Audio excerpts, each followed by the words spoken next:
Welcome back to Doing Good, where we celebrate those who are doing good. This is part 2 of our Tucker's House series, and today we have 2 guests who represent the full circle of the Tucker's House mission. And now, without further ado, welcome to Kayla and Addie.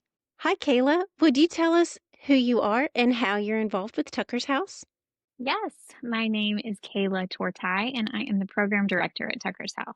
And Addie, would you tell us who you are and what brought you to Tucker's House? Yes, so I am the very thankful recipient of Tucker's House's whole family community life-changing work. What brought us to them was we were in a really desperate situation of needing help, and we were able to reach out to them, and then they kind of changed my entire life. Kayla, since you work there, would you share a little bit about what you consider to be the most important things a listener should know about Tucker's House? Yeah, Tucker's House is a nonprofit located here in Middle Tennessee, and we do projects for families that have children still living at home up to age 21 with safety or accessibility concerns in the home. So we do a lot of bathrooms, we do a lot of ramps, door widening, carpet removal, whatever is needed for that client to make their home safer and more accessible for them. And if a family would like to receive your services, or if someone would like to donate or volunteer to Tucker's House, how can they best reach out to the organization? Yeah, if a family is interested in seeing if they qualify for our services, they can go to our website, which is just tuckershouse.org. And on the top right corner, there's a button that says apply. They can click that and it'll open up a questionnaire asking some simple questions about their location and needs. And that comes directly to me. And then I will be in touch within the next 24 hours to let them know if they qualify and to figure out what next steps would look like. Well, Addie, since you benefited from them, could you share a few specific ways Tucker's House modified your home and why? Yes, so ramps and bathroom was a big one for us as well. The upstairs of my house was completely inaccessible to me. I was living down in the basement in a room that used to be a garage, so it's very long and very thin and not set up for a wheelchair and feeding tubes and medical supplies and a lift and all these different things. And due to both me and my mom's medical conditions, it was just causing us to get sicker and sicker. The only way I could leave my house was an ambulance because I couldn't even get out of the back door because we didn't have a driveway. That was another large thing that was donated through Tucker's House. And now I have a complete driveway that goes all the way up to the front door, has a concrete ramp coming in, so it's completely safe and extremely easy for me.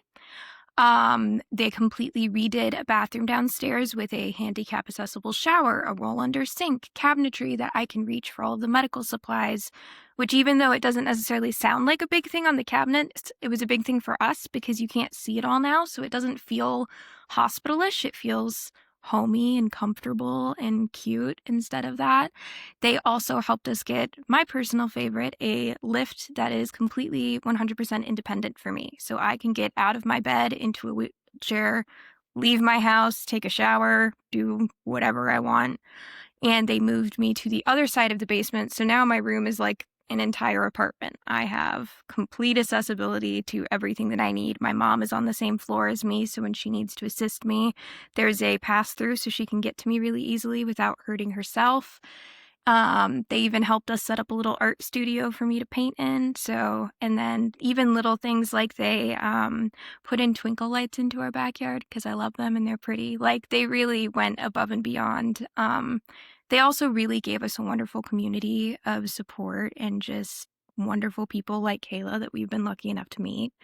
So that's a lot of what they did, but they're really just incredible, wonderful people.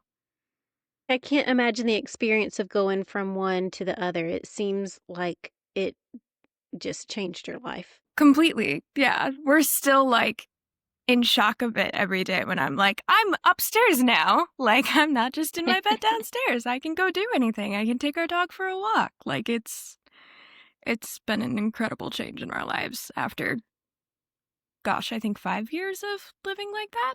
it sounds like it changed not just your life, but the life of your family. You were talking about your mom and having that pass through. Can you tell us a little bit um, about how this changed life for Mhm. your family? Yeah, so one of the big things is my disability condition is genetic, so she also has it, and it highly affects my mom's spine. So her joints dislocate, sublux, her spine goes out, all of those different things. And so she's caregiving for an adult that is pretty much the same size as her, which really takes a toll on her health and then becomes an issue of she needs assistance and I need assistance, and we can't help each other because we don't have the accessibility to do so. And then we get into really bad situations of, do I need to be put into a nursing home? Does she need to go into a hospital for a little bit? How do we take care of that? We're currently raising a wonderful little service pup, but how do we balance that in the midst of all of this? So there was a lot of I mean, bluntly stress and suffering that did not need to be a part of it. Even the past 2 months, my mom's back has been so much better. She's in a lot less pain. She's getting stronger as well. So it definitely took a lot of weight off of my family's dynamic, as well as just providing health and safety for both of us, and allowing us to help each other out. So now, like, if she's having a really bad health day, I can grab her like an ice pack or some water or something, and vice versa, where we're able to actually help each other instead of just kind of being stranded in the midst of who do we call, what do we do, which is a lot on a daily basis to be figuring out with just like basic things. So it's been very helpful to have all of that alleviated, because when you're dealing with chronic illness and disability, life is already very hectic and not easy. And it's taken away a lot of the unnecessarily difficult parts of things that really shouldn't be. The biggest stress of the day should not be the fact that my mom can't get over a step to come help me. That should not be the issue. Kayla, when you hear this, how does it impact you, or how do you like, does it surprise you at all to hear Addie's thoughts and experiences and how it's impacted her? Well, my face hurts just from already smiling so much because it brings me so much joy just to hear what a game changer it has been. And I feel really honored to get to play, a small part in making this happen. Um, and yeah, it does. It makes me so happy. I'm so grateful for Tucker's House and the work that I get to do. And what just went through my mind so many times is like, she's so deserving of this. I think we get to serve a lot of families, and it's amazing, and each one is so special. Every story is so unique. Every outcome is so unique. But I think it's so amazing to look at Addie and just see how beautiful and creative and just so much potential. And she was truly limited by her space. Like, truly, she's not being dramatic by saying she was stuck in her bed. Like, when I first met her, she was in this corner of her room, just stuck in her bed with the biggest smile, so much joy, so much hope, which a lot of people in that situation would not have that kind of attitude. And so I'm like, of course, like, it's about time, that she has this and she can lean into her art, and she is a 21-year-old girl. And of course, like, yes, get yourself out of your bed when you want to be able to get out of bed and go take a shower or go outside. Like, I'm so grateful that she gets to do that now. And it's because of so many people caring about Addie, and families like her that want to make an impact and that see that challenge and wanna do something about it. Yeah, and that's another big thing that I would also say. Even in the past 2 months, my physical therapist has been amazed because he's been like, oh my word, you're getting muscle tone. Like, I'm physically getting stronger because I have the ability to now do the things that we need to do to get my body doing better. So it's literally making my health better as well. Same for my mom, where if her back isn't going out all the time, we have the ability for her to actually like have some improvement, which is a much bigger deal than I think people realize, that like inaccessibility can literally make you more disabled and worse health. Not just physically, but also, like, mentally. Like, it's very easy to fall into that hopeless, kind of loop of, like, because it's modifications, like, they're expensive, and it is very rare that a family just has some extra cash laying around and has the capacity to take on a whole home modification, or not whole home, but even a bathroom modification. Like, there's a lot to the construction process, the planning process, and it's financially very challenging, mentally very challenging. But I think that what is such a beautiful kind of side effect of making a space more accessible is it's not just like, okay, great, now they could safely take a shower, but the life it brings back into that house, the dignity it brings back, the opportunities, like it opens up. I've heard over and over again from families, like, I didn't even know like my body was possible, like it was possible for my body to do these things. Like, I just thought this was all I could do. And so it's so cool to see the effect that it has, not just in, okay, now you can safely take a shower, but just like what it opens up for families, parents, siblings. It's just overall, it's such a positive experience. And like I said, I'm very grateful that I get to kind of have a bird's eye view on a lot of these different projects. So, Kayla, can you speak a little bit um, to your work from a personal perspective? Yeah, absolutely. Um, Our founder, we can start there. Our founder is a grandmother. Her son or her grandson is Tucker, and she saw the need. She was trying to help them find a home to get into. Tucker has CP, and she couldn't find it. And so she was like, she spotted this need. And so Tucker's house was born out of necessity and her seeing, hey, this is something that many families need, that isn't a resource out there for families. And so she took it upon herself to start it. And we are forever grateful to Sunny. My son is 12 now. He just had a birthday this last weekend.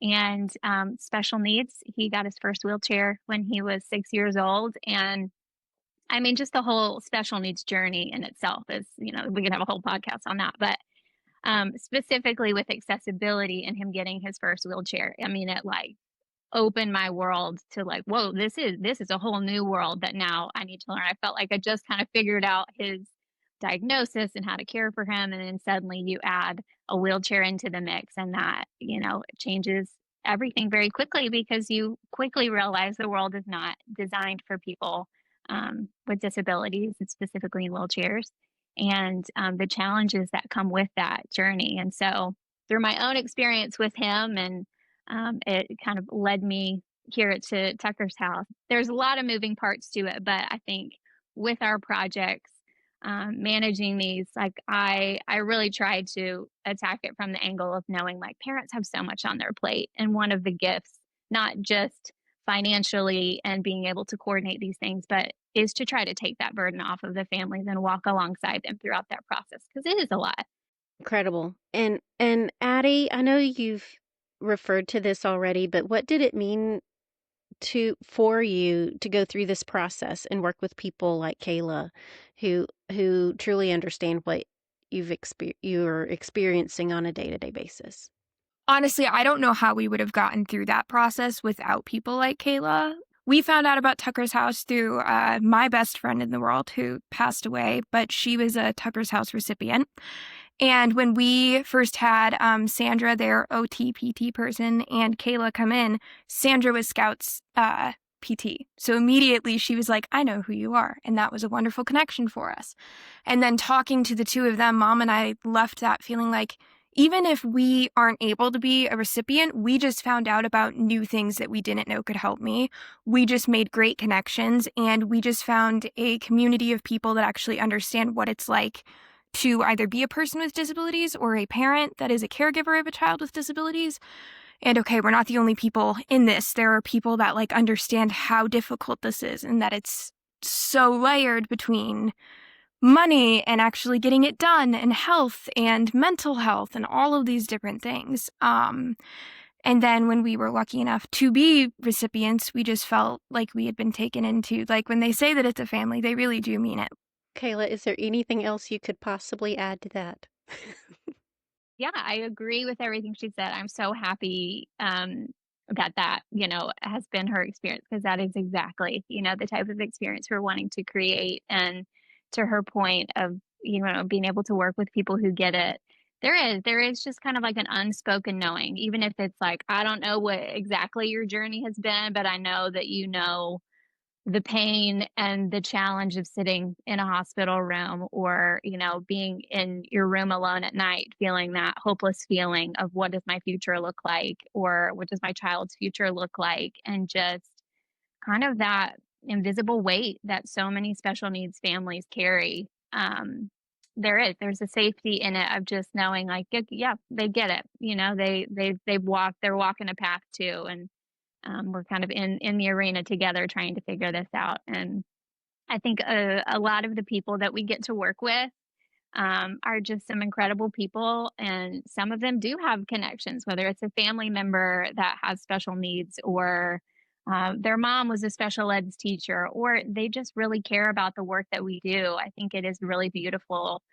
As y'all have described it as family and lifting that invisible weight from any of those out there who are dealing with special needs, whether directly or indirectly. You're building an incredible, oh my goodness, you're building, right? House modifications. You're building an incredible community. So thank you to both of you for today. Yeah, thank you for taking the moment to talk with us and give a highlight on something that I am incredibly thankful to be able to speak about. We appreciate, you know, you taking the time to help share the story of Tucker's House, and Addie, we appreciate you, you know, showing up and speaking your experience. And it's always great to see your sweet face, but I'm grateful that you're willing to show up and do this as well. Hey, I'm happy to advocate wherever I can. It's All right, I'll one take way you to that all I my can meetings give with back. me. Yeah, I'll come with you. I will come with my just a giant T-shirt of like, I love Tucker's Perfect. House. This is why you should donate and help them. They're the Perfect. best. I love it. What a great way to close out today's episode. Thank you both. Thank you very much. Thank you. To our listeners, if you want to learn more or support Tucker's House, you can visit their website at tuckershouse.org. Until next time, remember the impact of family and community when we build a world where everyone can feel at home. Thank you for listening to this episode of the Doing Good podcast.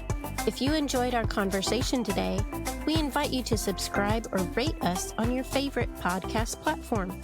And follow us on Facebook, Instagram, Pinterest, LinkedIn, or YouTube at Doing Good TV. Doing Good is a 501c3 nonprofit.